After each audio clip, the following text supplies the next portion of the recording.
Assalamualaikum warahmatullahi wabarakatuh. Saya Muhammad Wirafki dengan NIM B100190044. Pada video kali ini, saya akan menjelaskan suatu materi tentang hukum perikatan. Nah, sebelumnya, kalian udah pada tahu belum sih apa yang dimaksud dengan perikatan?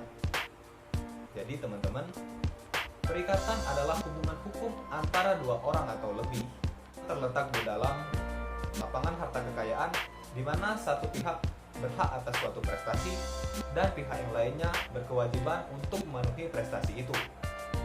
Hukum perikatan ini diatur di dalam buku 3 Kitab Undang-Undang Hukum Perdata pada pasal 1233 sampai 1864. Perikatan dapat bersumber dari suatu perjanjian dan dapat juga bersumber dari undang-undang. Perikatan yang bersumber dari perjanjian diatur di dalam pasal 1313 Kitab Undang-Undang Hukum Perdata.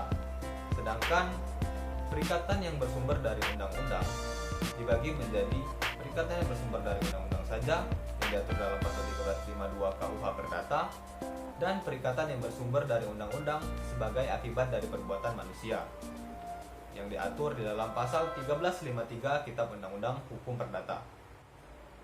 Di dalam hukum perikatan terdapat beberapa subjek, di antaranya kreditur atau pihak yang berpiutang, debitur atau pihak yang berutang, dan pihak ketiga jika di dalam suatu perjanjian itu dilibatkan pihak ketiga.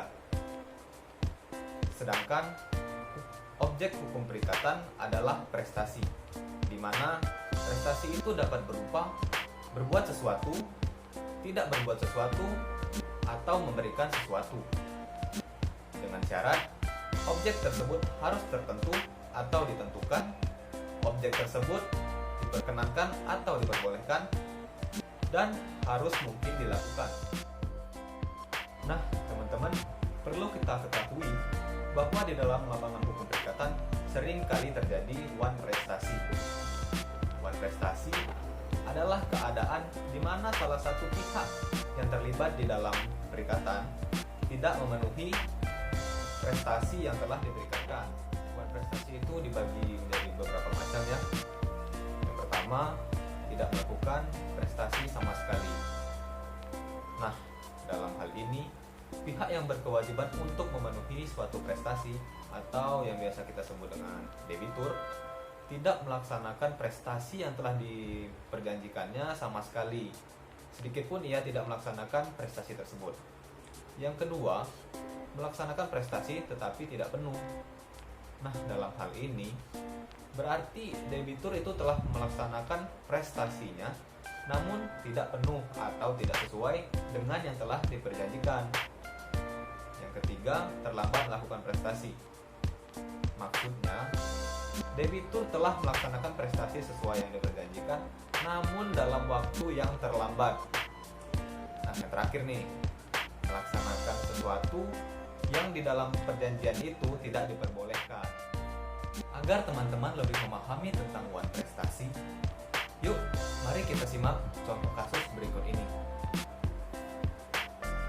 A merupakan penasehat hukum dari PT ABC.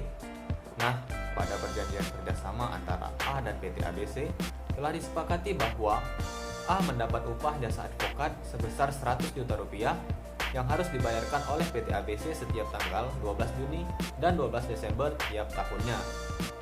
Awalnya, perjanjian ini terlaksana dengan baik. Namun pada tahun ketiga, tepatnya pada tanggal 12 Juni, PT ABC tidak membayarkan upah jasa advokat kepada A. Lalu, A melayangkan somasi pertama terhadap PT ABC dan menyatakan PT ABC lalai. Namun, somasi yang dilayangkan oleh A tidak juga ditanggapi oleh PT ABC. Begitu juga somasi kedua dan ketiga yang dilayangkan oleh A tak kunjung mendapat tanggapan dari PT ABC.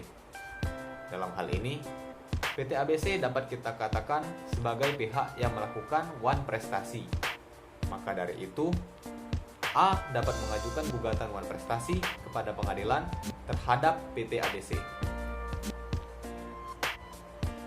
Dari contoh kasus tadi, kita dapat menyimpulkan bahwa PT ABC telah melakukan one prestasi terhadap A karena tidak membayarkan upah jasa advokat sebesar 100 juta rupiah terhadap A yang harusnya dibayarkan pada tanggal 12 Juni. Jadi gimana nih teman-teman? Udah pada paham belum tentang hukum perikatan? Jika kamu udah paham, jangan lupa like dan share video ini ya. Terima kasih.